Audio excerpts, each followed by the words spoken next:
नमस्ते, मैं डॉक्टर स्नेहाती मेथवानी। आज हम जानेंगे कैंसर सर्विक्स के बारे में। जनवरी मंथ कैंसर अवेयरनेस मंथ के रूप में मनाया जाता है। तो चलिए हम जानते हैं कैंसर सर्विक्स के बारे में। कैंसर सर्विक्स यानी ग्रीवा का कैंसर या बच्चेदानी के मुंह का कैंसर भी इसे कहा जाता है। ये किस कारण से होता है? ये HPV नामक वायरस से होता है जिसका नाम है ह्यूमन पेपिलोमा वायरस। इसके टाइप्स हैं, टाइप 16, 18 जो है इससे मोस्ट कॉमनली ये होता है। इसके रिस्क फैक्टर्स क्या है? बढ़ती उम्र, कुपोषित महिला, योनि मार्ग में लगातार इन्फेक्शन होना और इसे ठीक न किया जाना, कम उम्र में शादी होना, कम उम्र में बच्चे होना, 2 बच्चों के बीच में गैप कम होना, किसी भी कारण आपकी रोग प्रतिकारक क्षमता अगर कम होगी तो ये कैंसर होने का रिस्क आपको बढ़ जाता है, जैसे कि HIV, मल्टीपल सेक्सुअल पार्टनर्स, ये बहुत कॉमन फैक्टर है ये कैंसर होने के लिए, क्योंकि ये कैंसर संबंध द्वारा फैलता है। इसीलिए हमेशा एक ही पुरुष या एक ही महिला के साथ संबंध स्थापित करना चाहिए। इसके लक्षण क्या हैं? सफ़ेद पानी की शिकायत, कई सारी महिलाओं को सफ़ेद पानी की शिकायत रहती है, उसमें बदबू होती है, खुजली होती है, तो ये एक बहुत कॉमन लक्षण है कैंसर सर्विक्स का। नंबर 2, महीने में एक बार से ज़्यादा ब्लीडिंग होना, जिसे हम कहते हैं इंटरमेंस्ट्रुअल ब्लीडिंग। संबंध रखने के बाद ब्लीडिंग होना, जिसे हम कहते हैं पोस्ट कॉइटल ब्लीडिंग। पेट में दर्द होना, बार बार पेशाब लगना, बार बार लैट्रिन जाना, एक बार में पूरी तरह से लैट्रिन का साफ नहीं होना, पेशाब में जलन होना, ये सब इस कैंसर सर्विक्स के लक्षण हैं। पोस्ट मेनोपॉजल ब्लीडिंग, कई सारी महिलाएं रहती जिनकी माहवारी बंद होने के बाद उन्हें फिर से ब्लीडिंग आती है, जिसे हम कहते हैं पोस्ट मेनोपॉजल ब्लीडिंग। ये भी एक कैंसर सर्विक्स का लक्षण है। अब इसके बचाव के तरीके।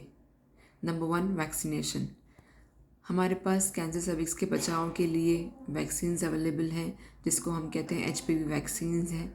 इसके टाइप्स हैं गार्डासिल, गार्डासिल 9, सर्वैरिक्स। ये वैक्सीन्स अवेलेबल हैं। ये कौन से एज ग्रुप से हम दे सकते हैं? मोस्टली 9 to 13 ईयर्स में अगर हम ये वैक्सीन देते हैं तो ये मोस्ट इफ़ेक्टिव रहती है। 95% तक प्रोटेक्शन होता है। तो हमारी जो बच्चियां रहती हैं उन्हें 9 से 13 साल के बीच में ये वैक्सीन लगा सकते हैं। इसके डोजेस क्या रहते हैं? 0 और 6, एक डोज अभी लगाएंगे, एक डोज 6 महीने बाद लगाएंगे, अगर आप 9 से 13 साल के बीच में रहते हैं। अगर आप 13 से 25 साल के बीच में लगवाते हैं तो आपको तीन डोजेस लगाए जाएंगे, 0, 1, 6। एक पहला डोज, फिर 1 महीने बाद एक डोज, फिर 6वें महीने बाद तीसरा डोज।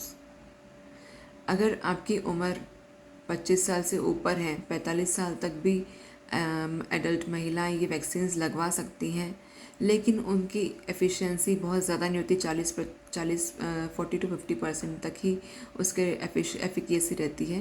पर मैरिड लेडीज़ भी ये वैक्सीन लगवा सकती हैं up to the age of 45 years.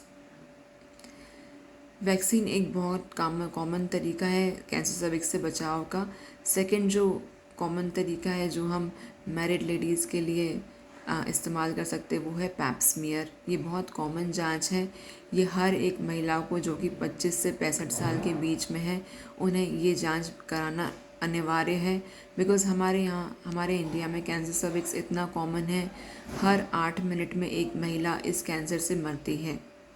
इसलिए हर मैरिड लेडी का ये फ़र्ज़ है कि जो 25 साल से 65 साल के बीच में है उन्हें पैप स्मीयर की जांच ज़रूर कराना चाहिए। एक बार अगर ये पैप स्मीयर की जांच कराते हैं तो अगर ये रिपोर्ट नॉर्मल आती है तो हर 3 साल में इसे रिपीट कराना चाहिए 65 साल की उम्र तक। अगर ये जांच में कुछ एबनॉर्मलिटी रहती है तो फिर हम HPV DNA टेस्टिंग करते हैं या फिर कोल्पोस्कोपी करते हैं। इससे थैली के मुंह की जांच हो जाती है। इससे हमें पता चलता है कि कहीं कुछ कैंसर के लक्षण तो नहीं है या कैंसर के शुरुआती लक्षण तो नहीं है, जिसे हम अगर जान ले तो हम इसे कंट्रोल कर सकते हैं अर्ली फेज़ में।